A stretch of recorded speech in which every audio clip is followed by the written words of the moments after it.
మనిషి ఎంత మృగమవుతున్నాడు. కామ పిచ్చిలో కన్ను మిన్ను కానడం లేదు. సమాజం ఎటువైపు వెళుతోంది?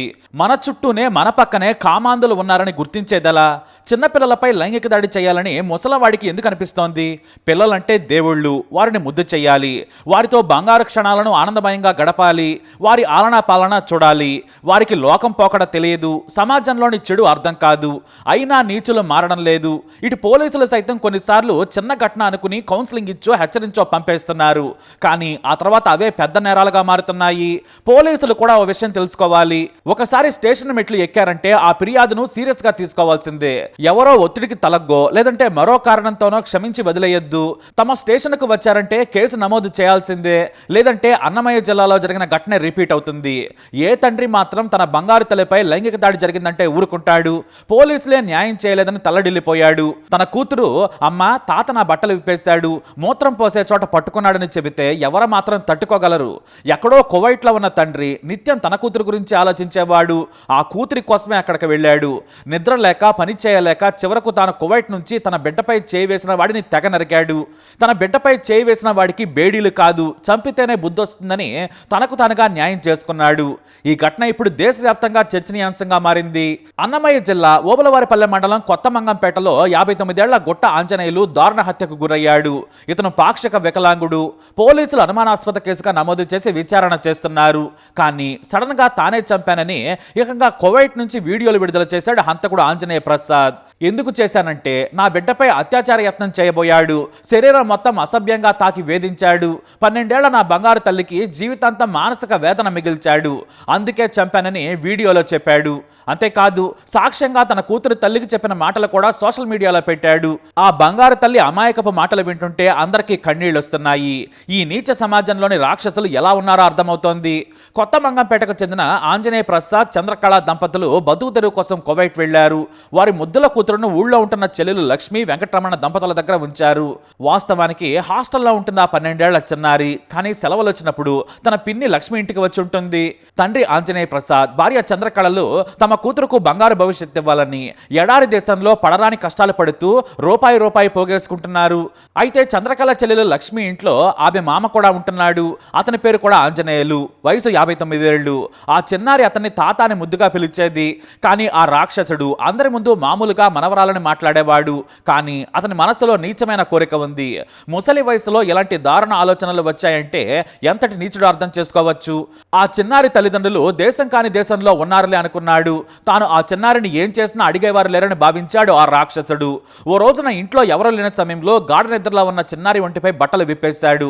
సడన్ గా చిన్నారికి మెలకువ రావడంతో ఆమె నోరు మూసి మర్మయ్యవాళ్ళను పట్టుకున్నాడు. అసలు మాటల్లో చెప్పలేని రాయలేని పనులు చేశాడు ఈ రాక్షసుడు. ఆ తర్వాత పెనుగులాడి గట్టిగా కేకలు వేయడంతో ఆ నీచుడు లేచాడు. బయట ఎవరికైనా చెబితే చంపుతానన్నాడు. ఆ తర్వాత ఆ చిన్నారి తన పిన్నికి విషయం చెప్పింది. ఆమెమో తన మామను మందలించాల్సింది పోయి ఆ చిన్నారినే భయపెట్టింది. బయటికి ఎవరికి చెప్పొద్దని రకరకాల మాటలు చెప్పింది. ఆమె తన కుటుంబం పరువు పోతుందని తన మామ చేసిన రాక్షస పనిని దాచిపెట్టింది. అయితే ఆ చిన్నారి హాస్టల్కి వెళ్ళిన తర్వాత తన తల్లిదండ్రులకు విషయం చెప్పింది. దీంతో తల్లిదండ్రులు తట్టుకోలేకపోయారు. వెంటనే లక్ష్మికి ఫోన్ చేసి నిలదీశారు. ఆమె ఆ మాటలను సరిగ్గా పట్టించుకోలేదు. తమ బాధ, తమ కూతురు పడ్డ మానసిక వేదనను లక్ష్మి అర్థం చేసుకోలేకపోయింది. సరిగ్గా స్పందించకపోవడంతో చంద్రకళ ఆంజనేయ ప్రసాద్కు ఆవేదన కలిగింది. వెంటనే తమకు స్తోమత లేకున్నా కూడా భార్యకు విమాన టికెట్లు బుక్ చేసి పోలీసులకు ఫిర్యాదు చేసి రమ్మన్నాడు ఆంజనేయ ప్రసాద్. దీంతో చంద్రకళ కువైట్ నుంచి వచ్చి తన చెల్లెలని, ఆమె భర్తను, వృద్ధుడిని నిలదీసింది. వాళ్ళు దురుసుగా ప్రవర్తించారు. ఇక చేసేది లేక ఆ నీచుడిపై పోలీసులకు ఫిర్యాదు చేసింది. కానీ పోలీసులు ఆ వృద్ధుడిని, ఆ కుటుంబ సభ్యులను పిలిచి మందలించి పంపించేశారు.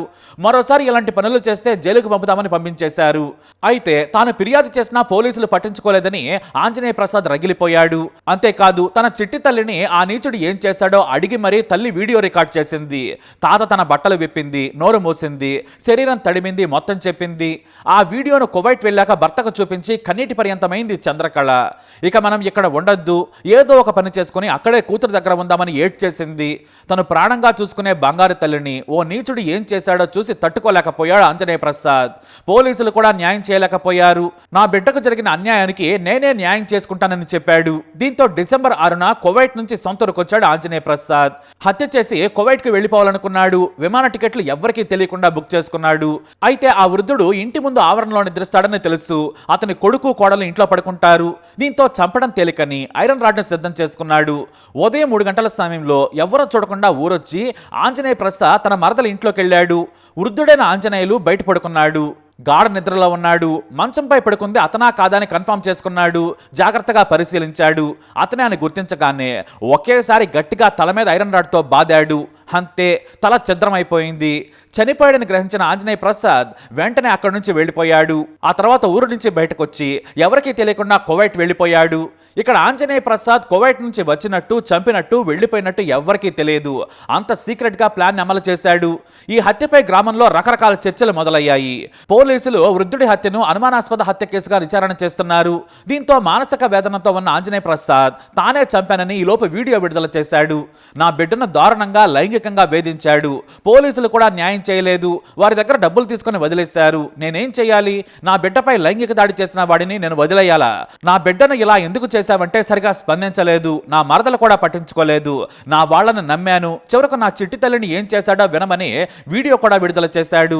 నాకు న్యాయం జరగలేదు, అందుకే హత్య చేసి న్యాయం చేసుకున్నాను. ఇంతకంటే నా బిడ్డకు నేనేం చేయాలి?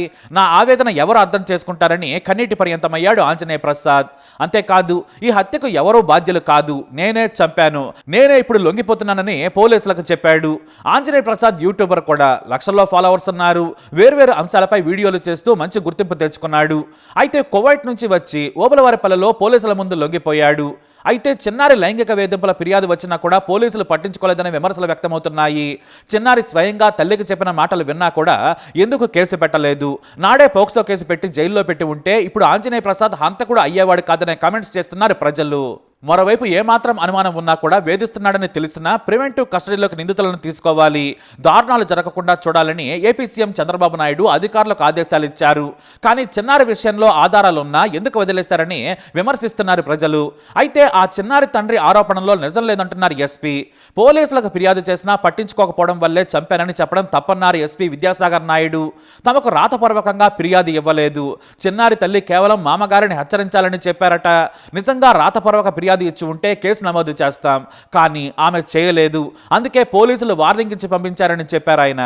అంతేకాదు, మృతుడు ఆ చిన్నారిని అసభ్యంగా తాకింది కూడా వాస్తవమే. అతను పాక్షిక వికలాంగుడు. హత్య చేసిన తర్వాత నిందితుడు ఆంజనేయ ప్రసాద్ సానుభూతి కోసం ప్రయత్నిస్తున్నాడని మీడియాకు చెప్పారు ఎస్పీ. అయితే పోక్సో కేసుల్లో తల్లి ఫిర్యాదు చేసినప్పుడు పూర్తి స్థాయిలో విచారణ చేయాలి. మరి కేవలం చిన్నారి తల్లి చెప్పినట్లు విచారణ చేస్తారా? నిందితుడిని వదిలేస్తారా? ఇలానే చేస్తే మరో నేరం చేయడానికి గ్యారంటీ ఏంటి? పోలీస్ మెట్లు ఎక్కినప్పుడు నేరం జరిగింది అని గుర్తించినప్పుడు చర్యలు తీసుకోవాలి కదా అని ప్రజలు ప్రశ్నిస్తున్నారు. అయితే విచారణ అనంతరం పూర్తి వివరాలు తెలుస్తాయని విచారణ అధికారులు అంటున్నారు. ఈ ఘటనలో పోలీసులకు కూడా క్లియర్ గా అర్థమైంది. ఇక నుంచి ఏ కేసు స్టేషన్ కు వచ్చినా సరే, మరీ ముఖ్యంగా చిన్నారులు, మహిళలపై లైంగిక దాడి కేసులపై ఎఫ్ఐఆర్ నమోదు చేసి జైలు పంపాల్సిందేనని ఉన్నతాధికారులు ఇప్పటికే ఆదేశాలు ఇచ్చినట్లు తెలుస్తోంది. ఎందుకంటే ఏపీలో వరుస లైంగిక దాడులు, ప్రేమ దాడులు పెరిగిపోయాయి. మరి పోలీసులు కూడా కఠినంగా ఉండాల్సిన అవసరం ఉంది. ఏదేమైనా తన కూతురిపై దాడి చేసిన వాడిని హత్య చేసిన ఆంజనేయ ప్రసాద్ చర్యపై దేశవ్యాప్తంగా ఇప్పుడు చర్చ జరుగుతోంది. కామాంధులకు ఇదే సరైన శిక్ష. మరొకడు చిన్నారులపై చేయి వేయాలంటే ఆ చిన్నారి తండ్రి ముందు గుర్తుకు రావాలి. బిడ్డపై చేయి వేస్తే ఏ తండ్రి ఊరుకోడనే హెచ్చరికలు వెళ్లాయని కొంతమంది కితాబిస్తున్నారు. అయితే హత్యతో చట్టాన్ని చేతుల్లోకి తీసుకుని తానేం సాధించాడు? తన కూతురు అతని గురించి ఏమనుకుంటోంది? తన తండ్రి హంతకుడు అనుకుంటోంది. ఈ ఘటనతో ఆ సంఘటన ఆమె మనసులో జీవితాంతం నాటుకుపోతుంది. ఒకవేళ హత్య చేయకుంటే ఆ చిన్నారి మనసు మరిచిపోయేదేమో. పోలీసులకు తానే వచ్చి ఫిర్యాదు చేయడమో, లేదంటే కువైట్ నుంచే సీఎంకో లేదా నారా లోకేష్కో, పవన్ కళ్యాణ్కో ఫిర్యాదు చేసి ఉన్నా కూడా పోలీసులు చర్యలు తీసుకునేవారు. ఇది దుందుడుకు చర్య. ఇలా హత్యలు చేసుకుంటూ వెళితే సమాజంలో శాంతి ఉండదంటున్నారు పోలీసు ఉన్నతాధికారులు. మరి మీరేమంటారు? మీ అభిప్రాయాన్ని కమెంట్ ద్వారా తెలియజేయండి. ఈ వీడియోపై అప్డేట్స్ కోసం మా ఛానల్ ఫాలో అవ్వండి. అలాగే తప్పకుండా సబ్స్క్రైబ్ చేసుకోండి. నేను ఇతన్ని చంపేదానికి కారణం ఏంటి? మా కూతురు మంచంలో పనుకోండి. ఈ మనిషి అన్నమాట. ఈ మనిషి ఏం చేశాడంటే, మా కూతురు నిద్రమత్తులో ఉంది కదా అని బట్టలు తీసేసి బలాత్కారం చేసి నోరు మూసిపెట్టి, బలాత్కారం చేసి ఒకవేళ అరిస్తే నోరు మూసిపెట్టి ఒకవేళ ఎంత పనైనా చేద్దాము చంపేసేదానికైనా కానీ అంటే ఆ ఆలోచనతోనే బలాత్కారం చేసి చంపేసేదానికైతే ఈ మనిషి అయితే చూసినాడు. ముందుగానే నా కూతురు నిద్ర మత్తులో ఉంది, అందులో మళ్ళీ నోరు మూసిపెట్టేసినాడు, బట్టలు తీసేసినాడు. నోరు మూసిపెట్టే తల్లికి ఊపిరాడకుండా భయపడిపోయింది అనమాట. ఇంటికి పంపించిన, బిడ్డను తీసుకురాపో మన స్వాధీనంలో పెట్టుకున్నాం, మనం చూసుకున్నాము అనేది. ఆమెని నా బిడ్డను నా భార్య చిన్నగా అడగడం వల్ల నా కూతురు చెప్పేసింది, అమ్మా మనము చట్టపరంగా వెళ్దాం, ఓకే, ఓగులు